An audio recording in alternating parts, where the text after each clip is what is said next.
everybody, and welcome to Smart Money. My name is Stacey Wallace, and we have with us Juan Williams, incredible financial advisor, has been with us for these last number of weeks. Many of you know this as the Solove Marketing Hangout for the Empowered Living Network, where we are always giving you marketing tips on how to advance your business, how to strategize with online marketing, use lead capture pages, be able to do incredible belly-to-belly marketing, and really advance your business and your network development. One thing that we have found is more and more, especially this weekend, being at our one-year anniversary, I was able to see just the countless number of people that were making over $1,000 a month, $2,000, $4,000, $10,000, even over $20,000 a month. Lives being dramatically changed financially by Solove. And it leads to the question, do people know what to do with the increase? We know that last year alone, over the course of the last 12 months, we've paid over $15 million out to our members. That's a lot of money. I know a lot of companies that are 10, 15, 20, 25 years old that are not paying out that much money to their members. Here we are, only 12 months old. We've paid out over $15 million. Amazon, that was how much Amazon did in their first 5 years. And here, that's just what we've paid out to our members, let alone how much the company has made itself. So there's a generation of funds, and really that was the original vision of our CEO and founder, my brother Ryan Wirch, was to stimulate the economy, was to really begin to disrupt the complacency, the debt, the backward thinking of the country, of the ordinary people paying billions of dollars for advertising that only drove big business, but sucked the life out of ordinary people like you and I and drove them further and further into debt, where they reflected our national deficit as opposed to reflecting what should be national freedom. And so as we've watched this, we've also seen how important it is. Last Christmas, we were only a few months old, launched in September. Then at Christmas, we saw all the posts of people saying, Ryan, thank you so much. My family is going to be able to have Christmas presents under the tree because of Solove. We saw people being able to actually pay for dinners that they've never been able to pay for their family because they've always been in stress, in debt, and hurting through those Christmas holidays. Well, I know this Christmas it's going to be even bigger and more extraordinary as we continue to stimulate the homes, first of America and then eventually the world. But we also noted that we've watched a lot of people making money and spending money, not necessarily on investing into their business for things that will advance their business, but we've watched them make money and go out and buy new clothes or buy a better phone or upgrade to a new plasma screen TV, and really that money, instead of it being wisely invested or wisely applied to debt, it's just been bleeding out. Well, today we are moving into chapters 4 and 5 of Smart Money. Now, if you're watching this right now live at empoweredliving.biz/hangouts, then you can see right below this screen there is the printout of the 2008 version of this transcript, which I wrote back in 2000, I think 2006 and 7. We did another revision in 2008. Juan and I are working through this right now live in front of you, being very transparent, but letting you see a program that I've used and very similar to things that Juan has used. In fact, Juan is inputting now. Next week you're going to hear about some online systems. I said we were going to talk about it this week, but we're actually going to do it next week because he and I are actually making sure that when we give you a referral of a system, we've seen some that honestly they're tax systems and they're just multi-level deals. They're overpriced so that people will make money off of other people. We really don't, that's not the concept we're wanting to deliver. We want to offer you a great tool that will be a benefit to you, but that is not a high-priced item as well. We want it to be something that's going to help you get out of debt instead of confuse the beauty of the simplicity of Solove and what you're building in your network. So today, what we're going to be doing, of course, week 1, we talked about chapter 1, the psychology of money. Week 2, we talked about tax strategies and common tax deductions. Now, Juan doesn't know this, but we did have some technical difficulties. We weren't able to get Laura on, and we weren't able to have visuals on that. So this week, we are going to re-record the common tax deductions hangout so we can have it in the series. So when you're on that page, you'll see that that one is not a hyperlink. Then last week's, which was chapter 2 and 3, you can click on that and watch it, watch the replay. We've got it archived. And then again, we will post the archive after today. But today, we want to jump right in to talking about how we can begin to create freedom in your life. Now, you guys know Solevay's motto is get in, get social, get free. And really, that's where we're moving. Not just free mobile service. Of course, that's what we offer to our mass number of customers. But to those of you who are power sharers with Solevay, and you're wanting to earn a few $100s or a few $1,000s a month in order to supplement what you're doing, or maybe you're wanting to make a full-time strategy commitment with Solevay, we want to show you how to move from get in, get social to freedom. And it's not just about how much money you make, it's what you do with the money that you're currently making. So Juan Williams, again, it's always a privilege, always a pleasure. Thank you for being a part today. Welcome to today's Hangout.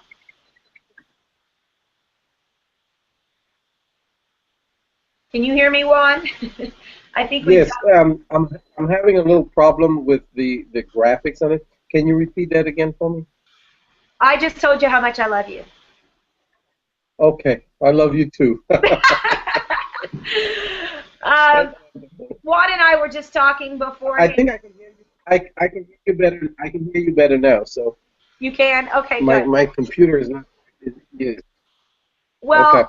I will. We're going to jump on in here to chapter 4, and many of you know we've been trekking along with this. And last week, of course, chapters 2 and 3, we kind of led up to this. A lot of up until now, we've been talking about some psychological barriers that a lot of people face. That if they don't deal with the psychology of money, you know, creating a spending plan or a budget or decreasing expenditures or talking about a retirement fund or investments, it's really pointless unless you really have a strategy. And you got to start psychologically with a long-term strategy. You can see that Carol Burnett once said, "Only I can change my life. No one can do it for me." And that's what we're wanting to set up.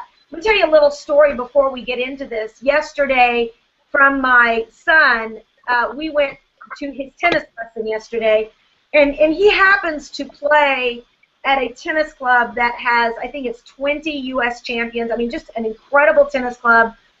He was playing 2 courts beside a kid that's number 8 in the world. Unbelievable just to sit there and watch a 12-year-old kid hammer the ball with accuracy over and over and over again. And we stopped and said, what is that kid all about? I mean, what's his story? And the tennis coach said, well, that kid is 12 years old. He's number 8 in the world, and he practices 5 hours a day, and he's been doing that since he was 5 years old. He's been playing for 7 years, and he plays 5 hours a day, just like an Olympic gymnast. And he said, and of course, Peyton said, well, he started at 5, and, you know, I only started here recently, and I'm 13, so I started when I was 12. And he said, you know, I'm going to tell you my story. He said, when I was 11 years old, I picked up a racket for the first time. And when I picked up that racket, I didn't pick up the racket thinking, I'm going to go out and play. He said, I picked up the racket with a long-term strategy of wanting to get a scholarship and then go pro. And he said, so whereas other players just pick up the racket and they go out and all they care about is playing or winning a match or having competition, he said, I created a strategy that year 1, I was going to work on form. Year 2, I was going to work on accuracy. Year 3, I was going to work on, you know, really solidifying that foundation and then begin to really compete on the court. And he said most players don't play like that, so it takes them a lot longer, if ever, to get really, really good. And he said, but if you will have a long-term strategy right now, it'll pay out for you. And he told this story. He said, think about it this way. And I thought this was a great story for today.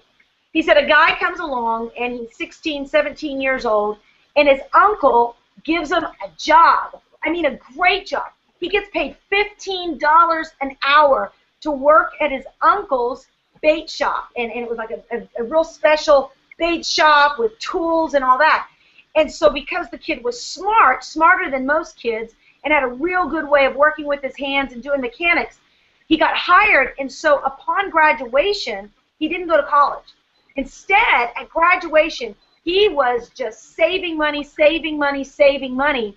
And by the time he got to 20 years old, he's looking at everybody else. They're still in college. They're in debt. They don't have any money. And they're in college. And here he has been able to amass $150,000 in an account savings. He's been really smart with his money. He's been really good with his skills. And so he is looking at everybody else going, I got this, man. I'm so far ahead of the game. And the tennis coach said, but it's amazing what time does. Time is a leveler, that if you don't have a long-term strategy, eventually the game can shift on you real quick. He said, because what happens then at 22, those guys that were in MIT getting a degree, they graduate. And their first year, they're making $15,000 a month. And so they're making over $150,000 a year. And the first year doesn't look so great because they're going to pay off debt. Second year, things are starting to even out. By the third, fourth, fifth year, these guys are moving into a wealth strategy, whereas the guy over here could only think about right now, the money I'm making. And as he said that, he was relating it to tennis. He said, Peyton, I want you to have a long-term strategy. Just because you've got skills right now doesn't mean those skills are going to carry you in 5 years when everyone else is equally as big and strong as you. He said, we've got to create a strategy that in 5 years you are somewhere that they haven't planned on being. Relate that now to your finances. Many people only see what's most urgent right now. I got to get the new car. I got to get the new phone. Man, the iPhone 5S just came out. I got to get it. I got to get it. I want to have that. I got to have that. I got to have that big screen TV. And it's a now mentality because it makes you feel good, makes you popular right now. But then all of a sudden, your kids start leaving home, and you don't have a retirement, and now you're having to look to your kids going, guys, can you help me? And suddenly, real quick, things shift. Or maybe you've got a family, and you have that fourth kid, and wow, suddenly you didn't save when you had that good season, and now all of a sudden you're in debt, you got more diapers, and the world just shifted on you. Well, I know there's a lot of people right now that are watching, and you are in that shift where you feel like you're behind the 8 ball. Maybe you even feel overwhelmed by life circumstance and think, you know what, I've looked at the numbers, and there is no easy way out. And maybe you feel like there's no way out at all. Well, what Juan and I have been doing over these past few weeks is we're showing you there is always a way of escape. There is always a plan that will give you redemption and get you back on top of the hill and get you fighting as a victor again, moving you from debt to income to wealth. And that's important. That's why we have the topic, you know, that it's important for you to not only make money, save money, but then grow money. And the grow money is the wealth strategy. So today we're going to talk about moving into chapter 4. We're actually going to move into this, and we're going to talk about these 12 steps to freedom and designing a spending plan. Now you're going to see some things today I went through, and I went ahead and highlighted because I thought it was important for us to stop and look at these. And before we go into a spending plan, before we go into creating a budget, last week you were supposed to begin to get your numbers together. You were looking at the pie chart, how it relates to you. If you haven't done that, go back and look at week 2 and 3. It was all about discovering where you are. Last week you were writing down your debt, remember? And we told you go ahead and get a life coach if it's depressing. Meditate, pray, pull out your Bible, whatever you need to do. But sometimes just looking at the debt is overwhelming. But that's not where we're going to stop. Now we're going to move into a strategy of how do we get you out of that funk? How do we get you out of that place of being overwhelmed financially into a place of absolute freedom? Well, one of the keys I always start with is before we talk about how you can receive and invest more, I want you to have out of the gate a spending strategy and a giving strategy. The giving strategy is very important because it taps into a law of the universe. I personally believe it is a biblical principle, but call it what you will. If you watch The Secret, then you're going to call it the law of attraction, the law of the universe. I call it the Word of God for my life, and I believe it, and I've proven it to be true. That if you are only focused on saving, cutting back, not spending, hoarding, it is a fear and a poverty restriction-based mentality. And honestly, a lot of people get stuck there because they see, oh my goodness, I don't have the money. I don't have the money that I need this month. Our lights are going to get cut off. And so what they do is everything is about a restriction mentality. What we want you to do here in the first part of this chapter is break beyond that and realize if you only have a I need mentality, then you don't have the full cycle of giving and receiving in place, which is a law of the universe, a biblical principle that must be engaged in order for you to receive and to give and to receive. If you are not giving out, then there will be no conduit for you to receive. I know this firsthand. I've always been one that gives, but I would never let people pour back into my life because they always saw me as strong, and I always had this exterior facade that I am Princess Warrior and everything's perfect. And then I began to realize, holy cow, I am cutting out a large portion of receiving because of my ego showing up, and I realized that transparency and authenticity are a major factor in that cycle of giving and receiving. So what we're going to touch on real quick here is just the importance of you having a giving strategy. Now, if you're just starting out, I encourage you to start with 10%. It's the bare minimum. It's a law. It's an incredible proven principle that's worked incredibly in my life. I'm sure Juan will share his stories as well. But perfect examples of this, of course, you guys know J.C. Penney's. He lived off of 10%, and he gave 90%. That was always an incredible stat. I know there's people that aspire to that, aspire to be able to give 50% of their income so that they can live off of 50%. It's important for you to have that as a part of your strategy. Juan, before we go any further into this, is there anything you want to share with regards to the giving strategy?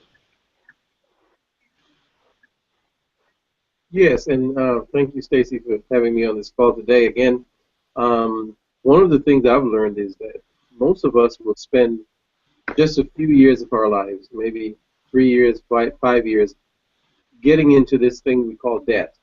You know, it doesn't take long to get into debt, whether it be buying a car, a house, or even shopping. And then we spend our entire life trying to get out of debt. I mean, years and years and years, people struggle from the time they're 20, 21 years old. They get into debt, and by the time they're 65, we find that they're still in debt. I mean, I have clients that are going on to 70 years old, and they're still having student loan payments come out of their Social Security checks. And then they say that they don't have any money to give. And that's because they're giving money, but they're just giving it to the wrong people.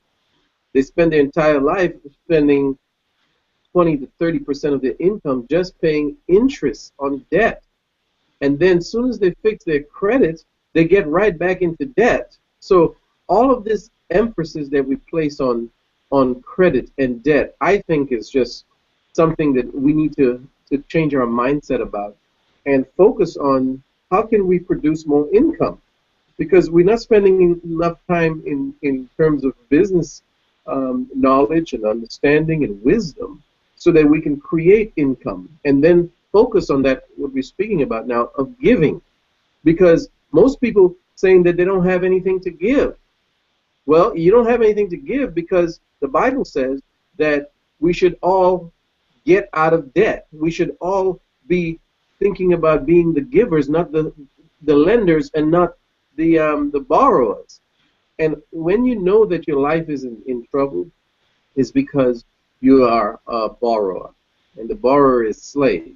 And I think that's what happens with a lot of people. We get into this slave mentality that, wow, we owe this one. We start not taking calls in the evenings, and our phones start getting lit up, and then We have those people out there who say, we can fix your credit, we can get you a debt consolidation loan, and then it gets you more and more into debt.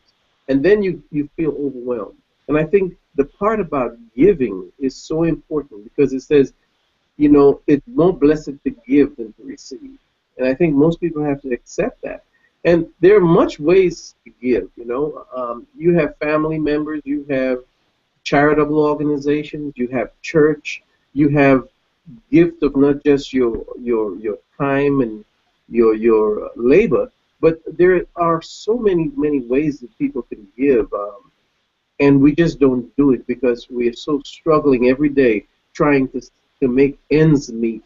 And yet we have the money, and as we go on with the call, Stacey, I can give you examples of people who have the money.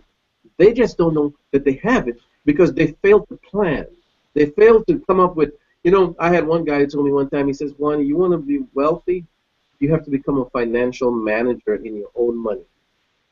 Because there are people who are making little money and they have so much, and they're giving so much. So That's right. I think the idea of giving is just so important, and in so many ways that if we start doing that, I think we're going to find ourselves getting out of debt even more quickly than we have right now. Well, and here's a great example to what you're sharing. In step 1, it says design a plan to give more. What I want you to look at, now we shared this chart last week, but what I want you to look at here is exactly what Juan just said. You see there's this little bitty sliver in the pie that quite frankly is a high number for most people. They're not giving 1%, unfortunately. But let's just hypothetically say you were giving 1%. This is an average pie, right, on an average individual spending process.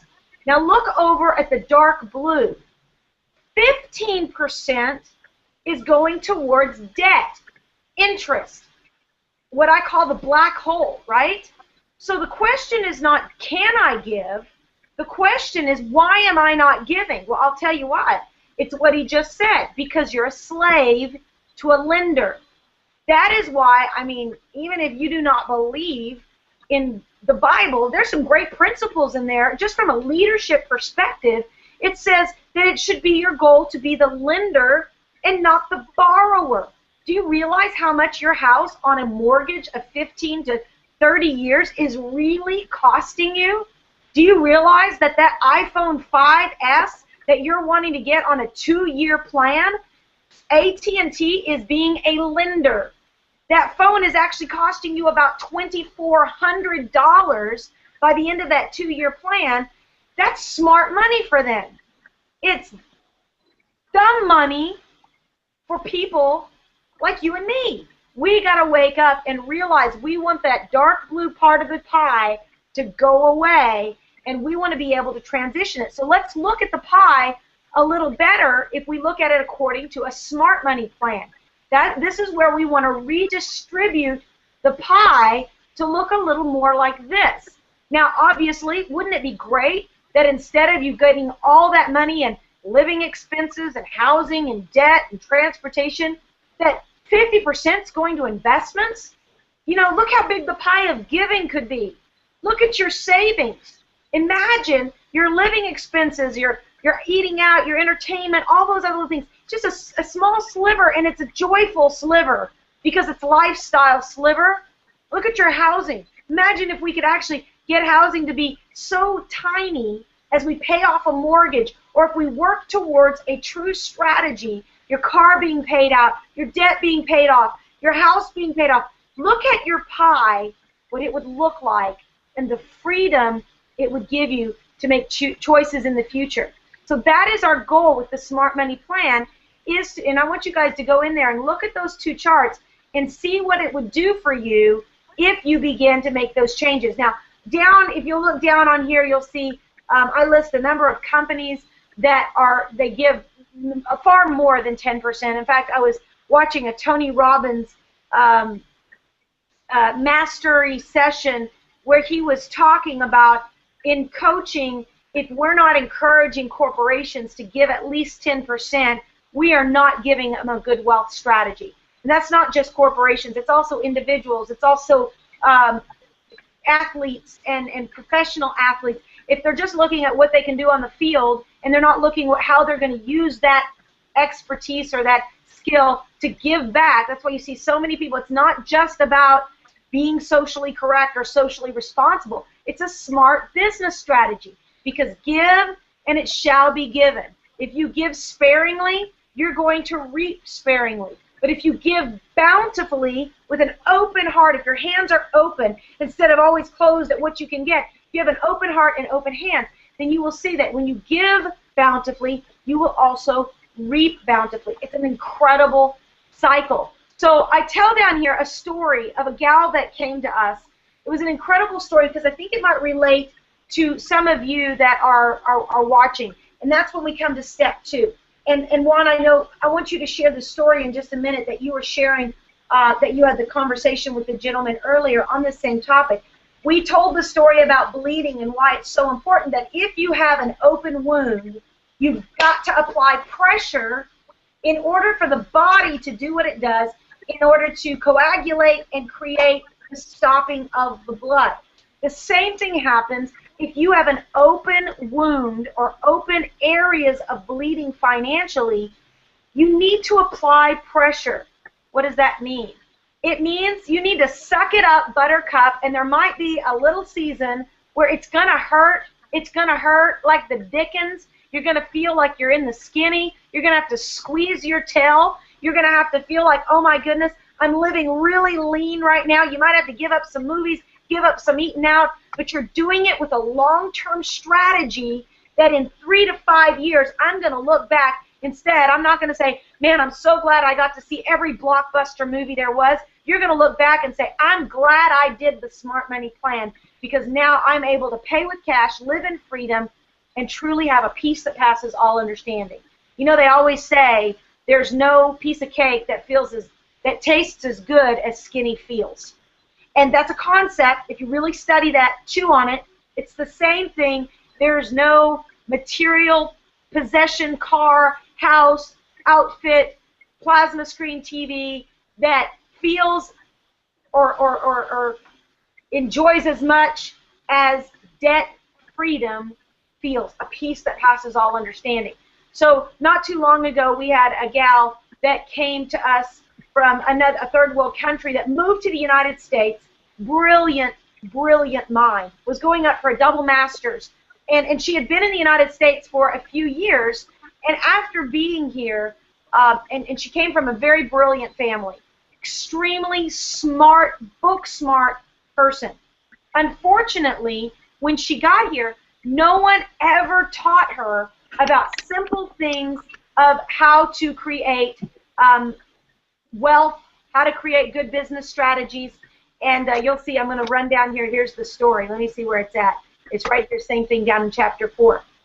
She was about into $30,000 worth of debt. Of course, her school loans, that it, was on top of a credit card debt. And to top it off, when we sat down with her, because it was creating so much stress in her life, she had added on a ton of weight because of the stress. When we looked at her checkbook, we were blown away. Because remember how Juan just said, you have the money, you're just spending it in the wrong places. She was paying $900 a year in overdraft charges, Juan, because she never balanced her checkbook. No one had ever taught her the details of being a smart money manager. She thought free overdraft protection meant that the government had her back.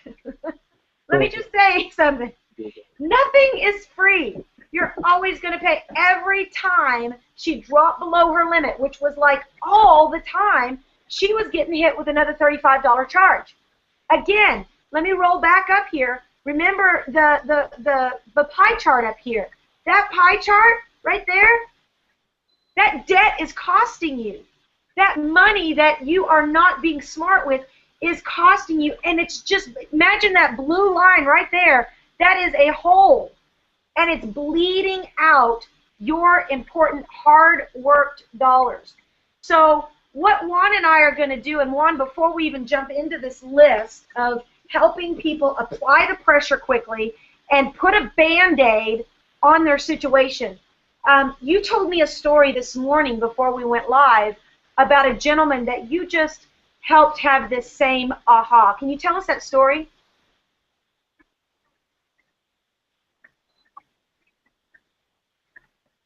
Yes, and it's really commonplace in my line of work because of the fact that I see so many clients during the year, and I have to discuss with them taxes and debt. And so this particular gentleman had been working as a cable installer, and he worked for several different companies, and so he brought me his 1099 forms, and he made it's not a lot of money, but you know, he made about 40,000. And when you're a contractor, that $40,000 that you make is all cash that comes in. You cash that check, and there's no taxes or anything that comes out of it. So to make the same money on a job, you might have to make $50,000 because they take out taxes. So here he is with $39,000, and he came in to get his taxes done, and he was owing about $6,000 to the IRS. So we got to speaking about how he's not saving any of that money to pay his taxes at the end of the year. But of course, we had deductions and mileage and so forth, so he ended up getting a refund because of his children. So I got to talking to him, and I said, you know, I was thinking about the call that we had to do today, and I said, let me ask you a question. How much, because you're on the road all the time, how much are you paying daily for meals and breakfast and so forth when you get on the road? He said, well, I eat out on the road every single day. I said, well, give me an average. He said, well, it's probably around $20, $15. I said, okay, well, let's take $15. I said, and you do that 5 days a week? He says 6 days a week because he works from Monday through Saturday. I said, what about the weekend? Are you taking the kids out, the wife, and so forth? He said, yeah, we spend about $100 eating out on the weekend.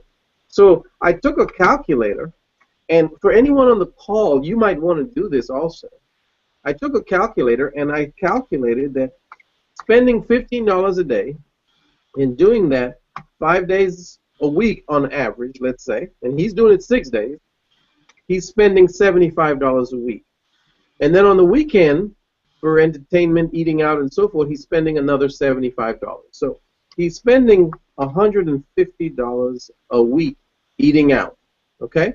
So when I multiplied it by 52 weeks, it was an astounding $7,800 that he was spending just in eating out alone. Now, he never ever, and he almost fell off the chair because he says, Juan, I have never ever looked at it that way, because he's just spending $15, and not at all at once. He's spending $3 for breakfast, $10 for lunch, and then he's getting some snacks during the afternoon. So when we spend money that way, we can never see it all as to how it adds up. And that's what happens with debt, Stacy. It's slowly. We spend $25 because something is on sale and we put it on our credit card. Next time we spend another $40 to put gas in our car with the same credit card. And so in spending $7,800, I said, let's take it a little further. In 5 years, that's $39,000 that you will spend on just food. And so what I did was he had 3 1099 forms, and I took 2 of them, and I said, the work that you did for the last year, all of it was spent on eating out. And then I said, let's say, how much do you spend on gas for your car? And he said, well, I spend about $150, $200 a week. I said, so you're spending another $800 on gas, and so he's spending another $1,000 or $9,600 a year. So between gas and food, he's spending almost $20,000 a year.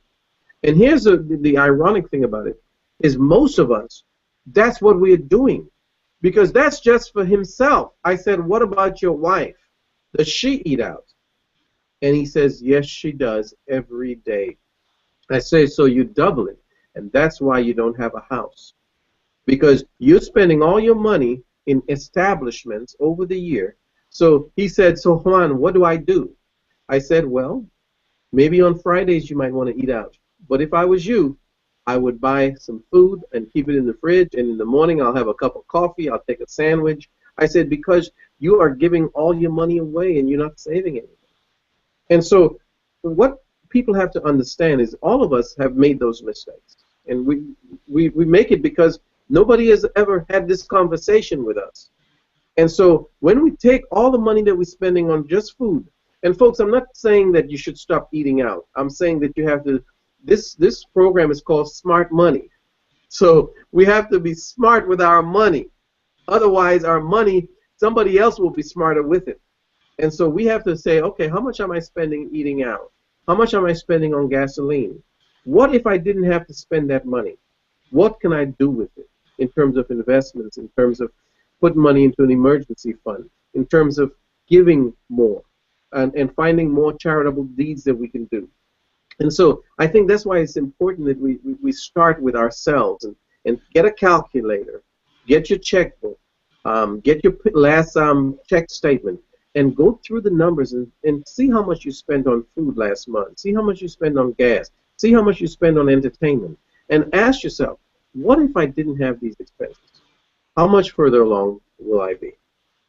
And you know, Juan, it's interesting because there's a lot of people, and I know because I've been there, you know, when we went through our smart money transition years ago, I remember thinking, like a lot of people do, well, I'm so far in it, I'm just going to at least enjoy the moment.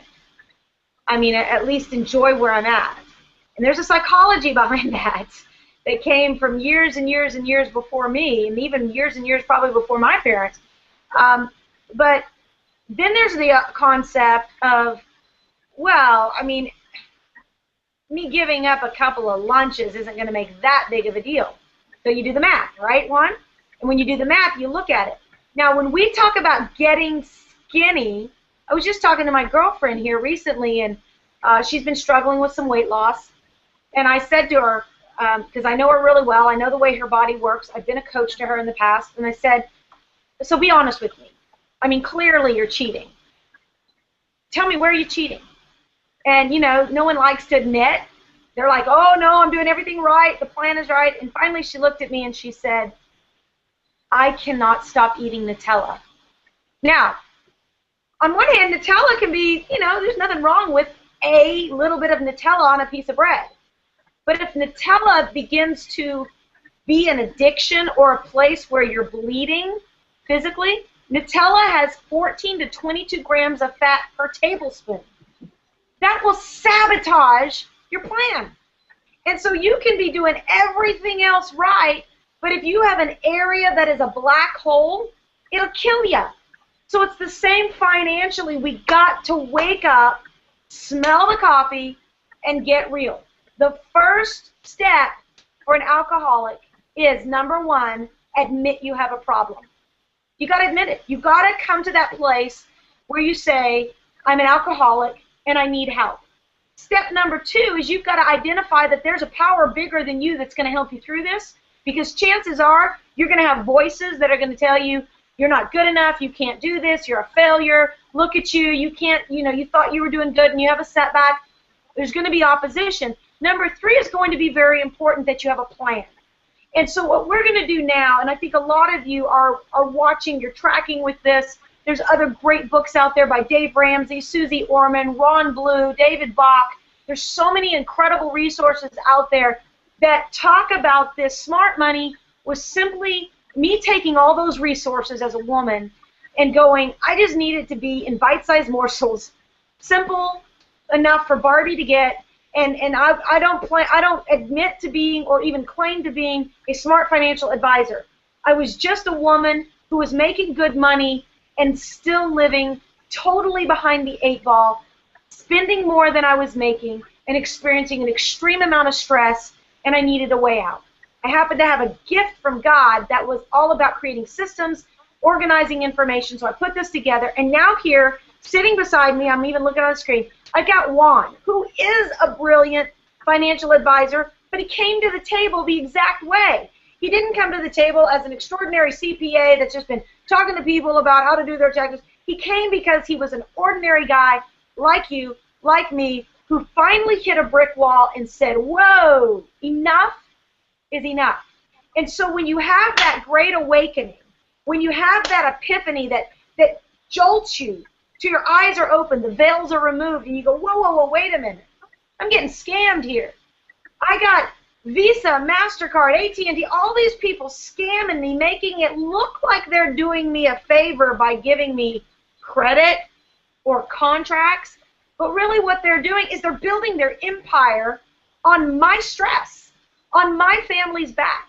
When you have that aha, epiphany, and then you see a company like Solvay, you go, whoa, that's the revolution. The revolution is not mobile service. The revolution isn't even saving money on Solvay Marketplace. The revolution is turning the dollar back into the hands of the people by not forcing them to buy things they don't need, but teaching them how to save on what they already use every single day. So we're going to run real quick through a couple of things that this week we want you to consider. And next week we'll jump into chapters 5 and 6, but I think we should anchor down on these one. Let's go through these. These are just a few tips that you can begin starting today applying to your situation. Number one, stop charging. It's just driving you deeper and deeper into the hole. You need to break that habit.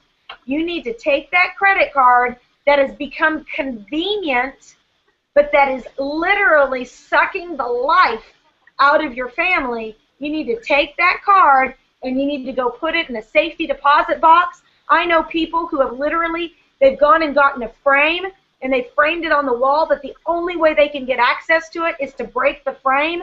I know folks who have stuck it in a drawer underneath their socks or underwear and not told their family about it. Whatever measures you have to take to stop spending excessively, you need to do that. Juan, what do you have to say about that?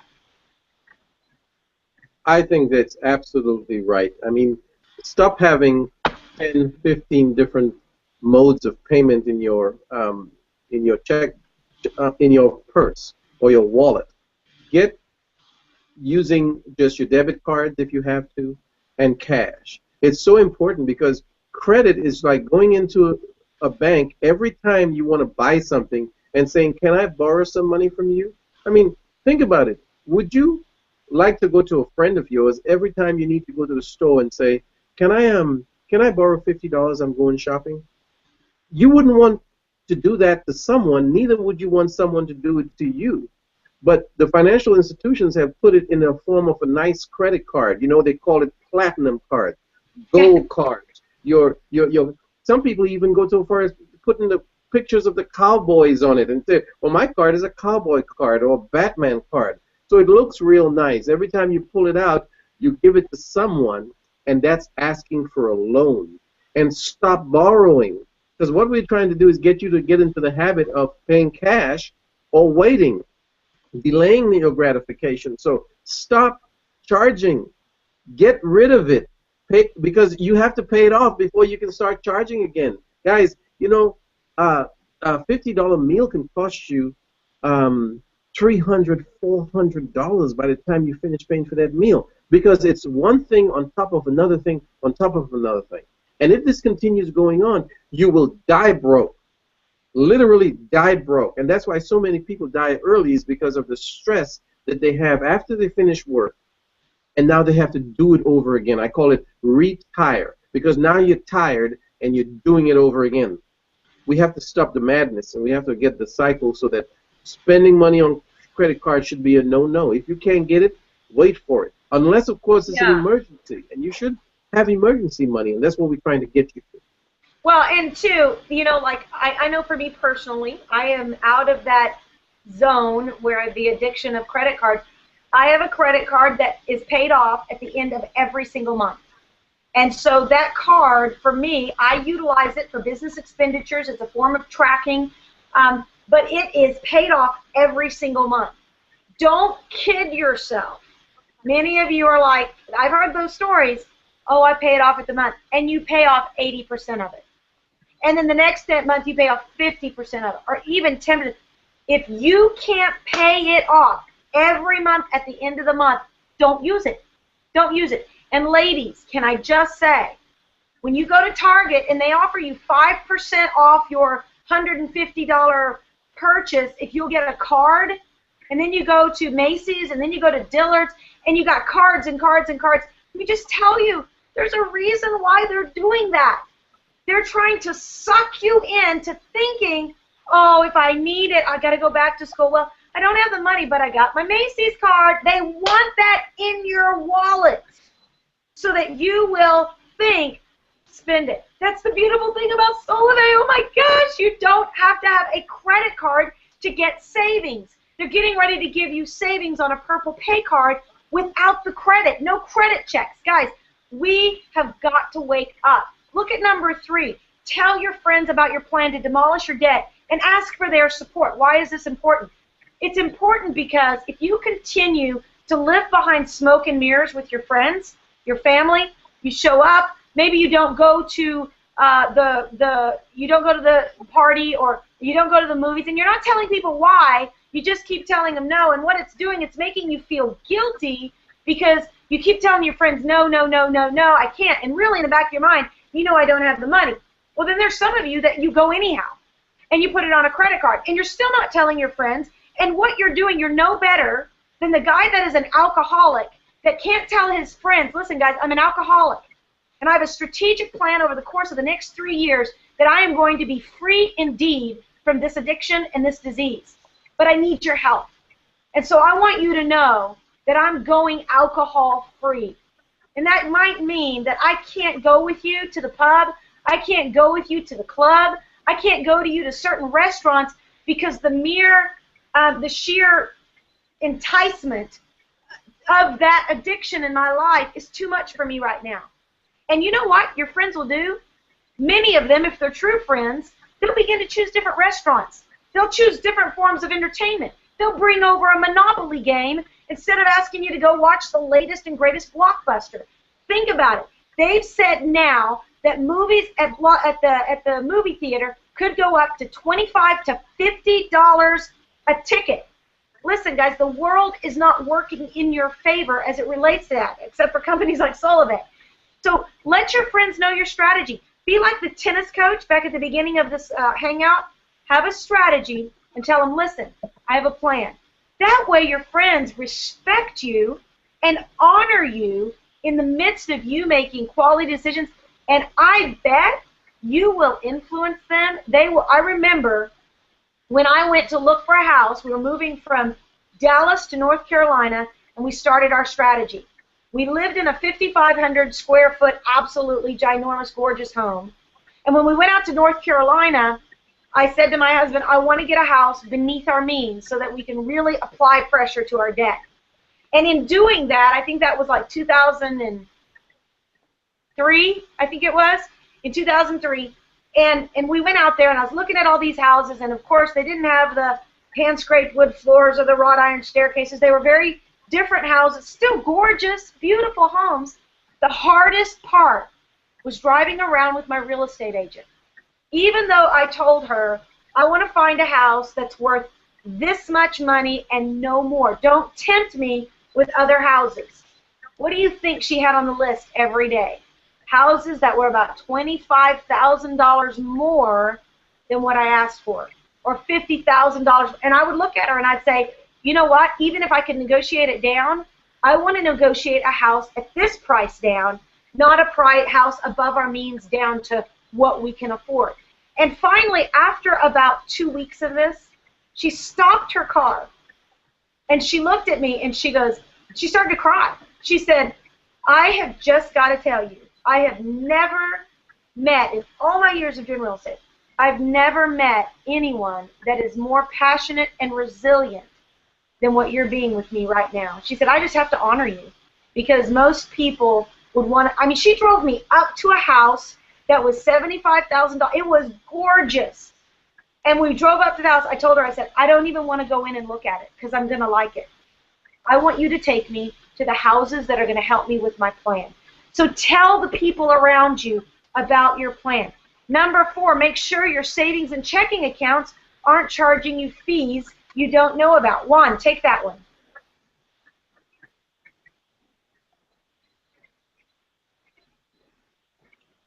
Can you hear me, Juan? I'm glad you pointed that out because I recently, yes, can you hear me? Yeah, we can hear you. I know there's a delay, so go ahead. Take I that can one. hear Make sure you. your savings and checking accounts aren't charging you fees. Okay, I just recently took this really, really privately to Chase Bank, where I had a checking account, and I also had an account at Bank America with my business. And I went to Chase and I said, "Why are y'all charging me a $15 fee?" They said, "We charge everybody $15 a month for certain accounts that they have, unless you maintain a certain minimum balance." I said, "Well, what's the minimum balance so I can waive the fee?" And it was something like $7,500. I said, "Are you really going to tell me I need $7,500 in a checking account, making no money, in order to avoid a $15 a month fee?" I said, "Can you do me a favor?" She says, "What?" I says, "Close my account." So I closed my account, and immediately the $15 stopped coming out of my account. And then I went to Capital One and I saw that they were charging me $8. And I understand that you have to watch your pennies because if you don't count your pennies, then you won't get the dollars. And so I stopped my bank from Capital One as well because they were charging me an $8 fee. So I went to Bank America and I says, "Look, I need to consolidate my account and I don't want any fees." And people say, "Well, it's only $15." Well, you know what? $15 in a year is 180 bucks, or even more over the next. I like to look at things in a long term. I says, well, if I multiply that by 5, I'm looking at almost $900. I says, now it makes sense to me that in 5 years I'm going to save $900 by not having this account. That is worth it. So get rid of accounts that are charging you fees. If you have to take think about it. You deposit your money from your paycheck every month into a bank account, and they are making a whole lot of money on your money, and then they're charging you fees on top of that. So speak to your bank, get one that is not going to charge you any fees. I don't care how sweet and how much commercials the bank have and how whatever. It's not about them. It's about you and your finances. So get rid of those fees, guys. Savings, checking, and get into an account that is not going to charge you fees, especially just to have the account.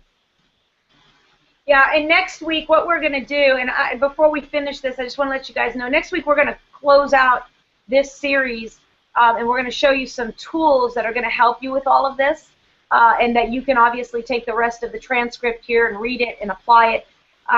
But next week I really want you guys to tap in, because this week Juan and I are going to really lay out a plan for you to begin to consolidate all this information and really apply it. If you look down on that list and you see down there, give up the expensive coffee and opt for water. That's a perfect example, like Juan said, of the guy that was eating out.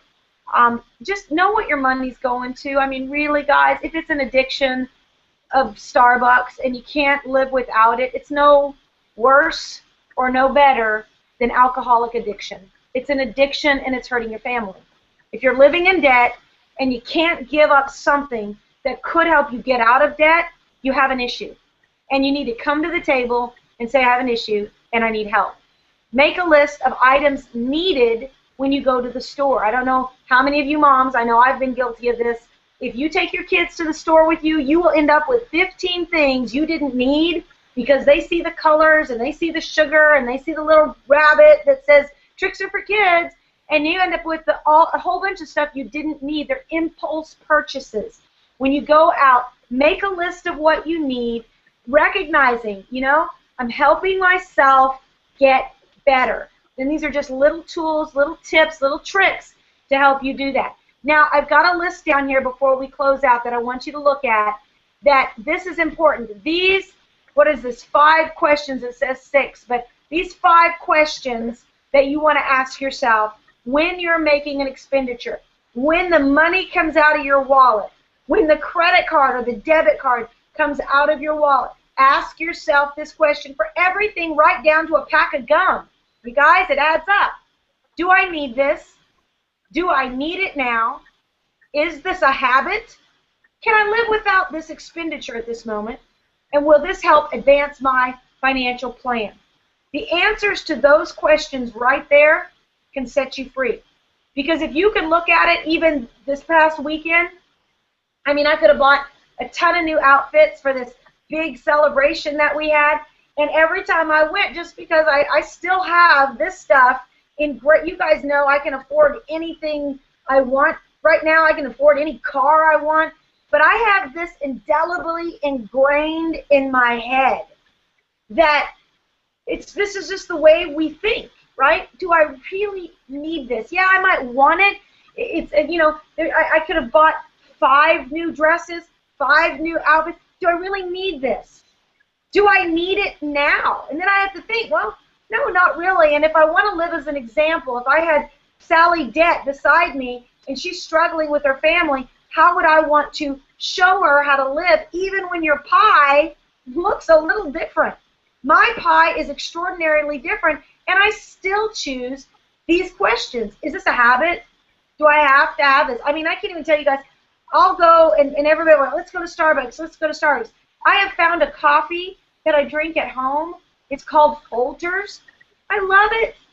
I've learned how to mix it up with my International Irish creamer, and even though it's probably one of those things I don't have to have every day, I can afford Starbucks, but I don't go there every day because I realize they're duping you.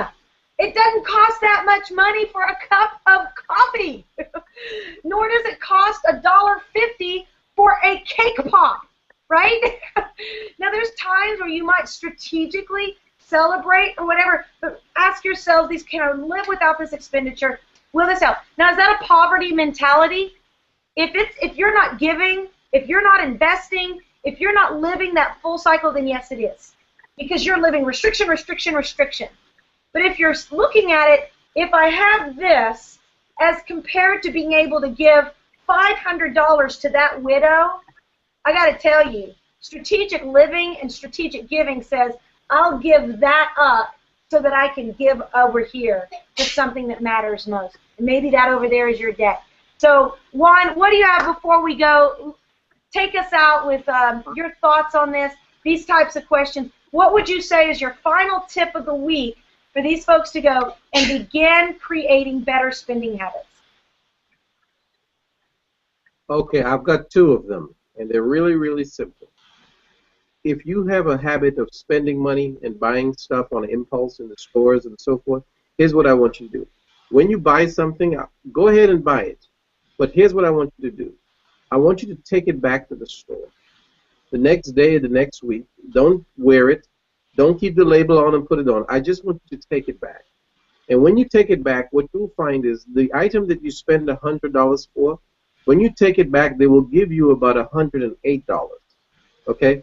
And that's because there's taxes that are being put onto those items that you purchase. And you will have, it will be almost like an automatic raise to you. It's like, wow, you're giving me back the money now. Because what they've been doing is taking our money.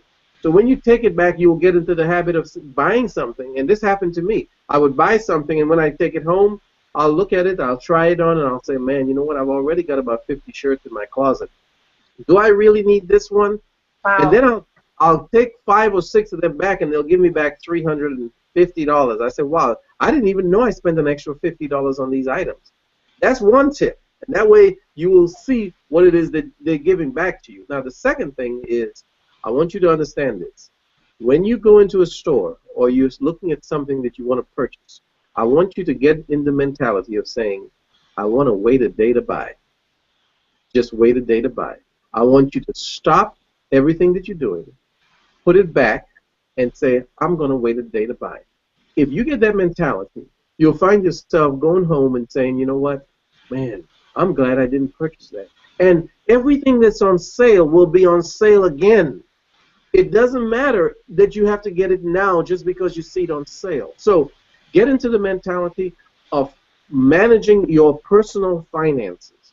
Get into that habit of saying, you know what, I'm not successful unless I can manage my money, unless I can be giving more and have less debt, have an emergency fund. And like you always say, and I love this, Stacey, become strategic in everything that you do.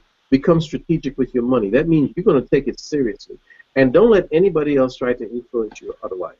Don't listen to them. And if they don't want to change, somebody told me one time, Juan, if you can't change the friends you're with, change the friends you're with. Wow. That's all I have to say.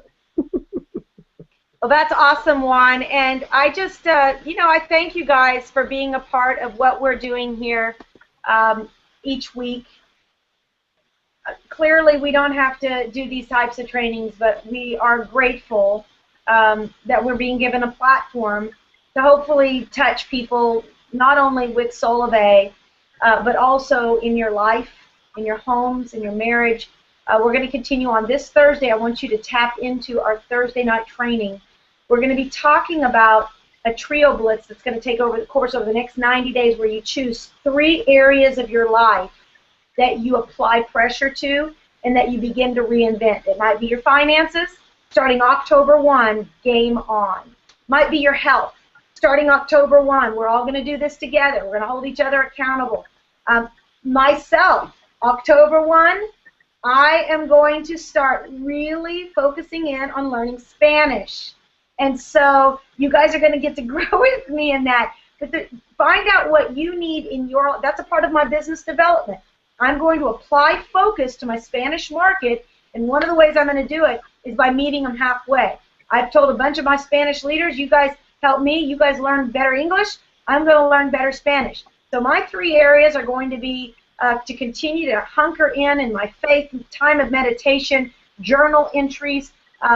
Sometimes I get really, really busy. I pray all the time, but sometimes I just don't stop and make those journal entries that I know are very, very important right now in this season of my life. Second thing is I'm starting a 90-day focus on my health and nutrition. And then, of course, I said in business, I'm really going to be focusing on adding an asset to my business, and that is another language.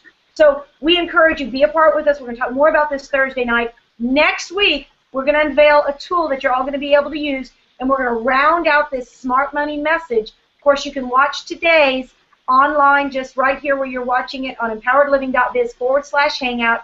We'll have it posted at the bottom, the archives of this entire series. Juan, thank you so much. God bless you. I appreciate you. Remember, everyone, now is the time. This is the place. You are the one to start a revolution. My name is Stacy Wallace. I'm honored to be a social executive with Solevay, and together we are believing God's best for you. Goodbye, everyone.